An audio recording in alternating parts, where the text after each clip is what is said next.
Angela Chung. Good morning, Angela. Good morning, Sunya. So, right before we're coming into the studio, we're talking about how this is going to be a long weekend for most people. I hope they enjoy it. You and I will be in the studio on Monday because, of course, it's the alternate sort of day off for August 15th. That's Liberation Day, which falls on a Sunday this year. It's a very, very important and significant national holiday, of course, usually with a lot of events and ceremonies. That was pre-COVID-19, of course. But this year, there's going to be lots of changes. Especially considering the severity of the situation right now. Right, with the number of new virus cases surpassing 2,000, Seoul City government announced it has canceled all the bell tolling ceremonies that were scheduled to mark 76th Liberation Day of Korea on this Sunday, August 15th, except for the Bushingak bell.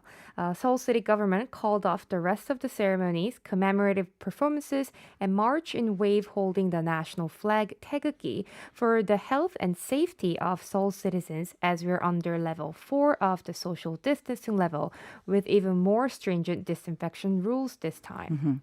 But the Seoul City government has decided to press ahead with the bell tolling ceremony at Boshingak Bell. Tell us why. Yes, the bell tolling ceremony held at Bushingak Bell is a tradition that carries on generation after generation for over 170 years. The traditional bell tolling will be performed by the fifth generation bell ringer who will strike the bell 33 times at Bushingak. And Bushingak bell ringing ceremony holds great significance as it is to commemorate liberation and independence of Korean people and to pay respect to the patriots who sacrificed their lives to protect the home country. Very important, of course, that this tradition carries on then, even despite the pandemic. Now, the Poshingak bell ringing ceremony, I think most of maybe our foreign listeners will be familiar with it because that's how we mark the end of the year and the beginning of the new year. So, Bushingak bell tolling ceremony is held 3 times a year to mark March 1st Independence Movement Day, Liberation Day on August 15th, and at the end of the year or the New Year Eve ceremony, as you said. And did you know that anyone can actually visit and strike the bell at Bushingak? I had no idea. Really? Yeah, I didn't know either. But regular bell tolling activities are offered to the general public every week from 11 a.m. to 12:20 p.m. except for the Mondays. So if you want to feel and experience what it's like to be a bell ringer, which is a special position, you can be a bell ringer too. But the number of participants is limited to just 10 people a day due to the pandemic. So if you like to have a special experience at Bushingak, you should make a reservation at Seoul City government website at english.seoul.go.kr. I thought it was reserved for a very select number of people, or animals, like Pengsu. I remember did it a couple of years back as well. But anyone can do it if you make a reservation. Right. Interesting. Got to check it out. Once again, it's the Seoul City government website, english.seoul.go.kr. Now, keeping with the COVID-19 theme, I know that it has, of course, infringed upon our lives in many, many ways, especially office workers, especially because of the new curfews with restaurants closing their doors at 10 p.m. It almost feels like a curfew, and it is encouraged for all of us to go home as early as possible. So it's kind of like a curfew, not a lockdown. I don't know what you think about it.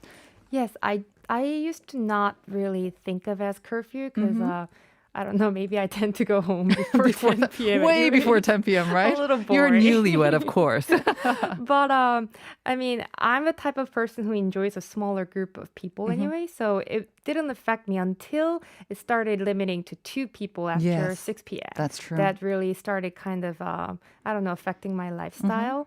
But I do understand it because of the surging number, which is really, really I serious. think a lot of people have kind of mixed feelings about it because some, they like how it forces all the hyshiks, the unnecessary meetings, to finish a little earlier. And Right. it's easier to prepare for the next day. But then some people don't like how it infringes on their freedom. Right. So, as is for the case for everything, there are pros and cons on this COVID-19 curfew personally to people. But an interesting survey by Saramin, a job searching platform, shows that 48.1%, almost half the working population, thinks the same way as I do. So you kind of enjoy the curfew, you mean? You don't Enjoy mind it? and then you mind it, I guess, Okay. half and half.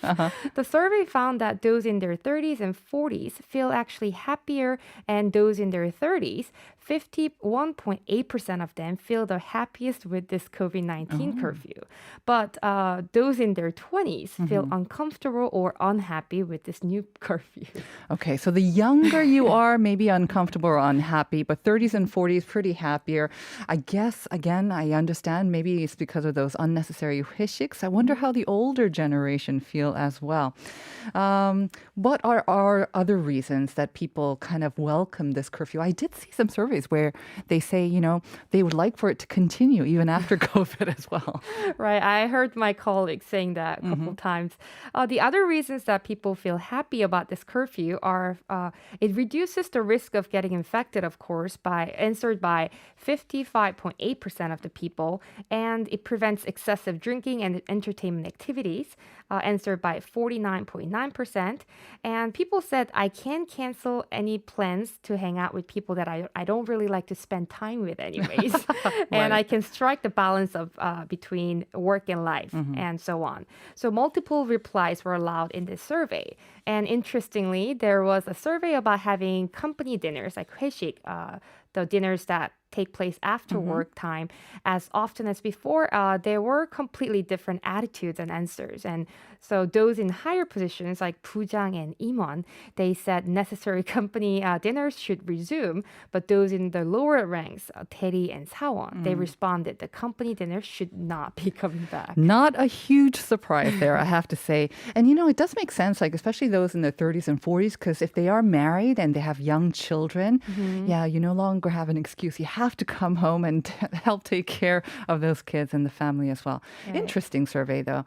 All right, let's move on to our last item. Unfortunately, we'd love to end on a positive note, but not so positive because August nearly coming to an end. We're nearly in the halfway point, but it's the month for paying taxes, more specifically resident tax. So explain who the target payers are and when the due date is.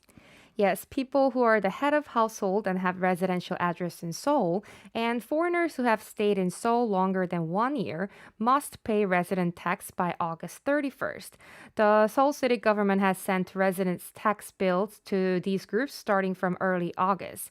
If the amount on the bill you have received matches the amount you have to pay, you don't have to report additionally. But if it doesn't match, that means you have some more taxes to report before you pay.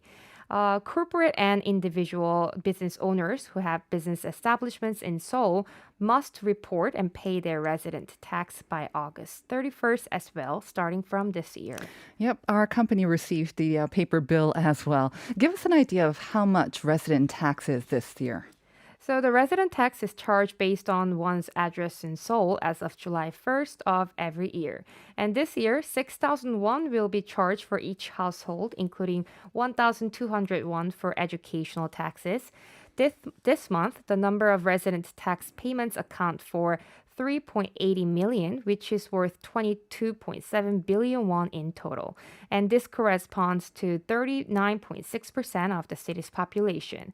And I think bill services are evolving year after year. For the convenience of the foreigners who have residence addresses in Seoul, the city government made and sent payment guidelines along with tax payment bills in 8 different foreign languages, including Chinese, English, Japanese, Vietnamese, Mongolian, Indian, French, and German.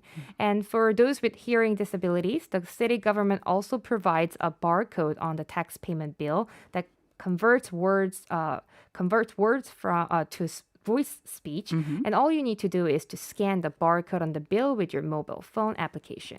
Very helpful. It's also convenient that you can pay your bill in many ways, right? You don't have to just wait for the paper bill.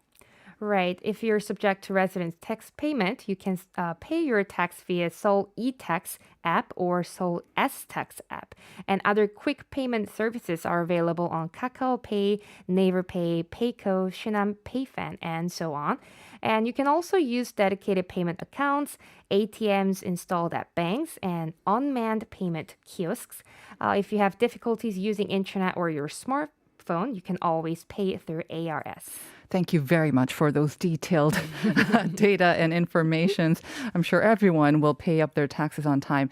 And also 안준수, our listener, is saying 일반인도 그 보신각 bell, the bell tolling thing, 일반인도 할 수 있다니 몰랐어요. So once again, thank you for giving us that useful information. Have a great weekend. Yes. We'll see you on Monday. See you on Monday. Bye, Angela. Bye.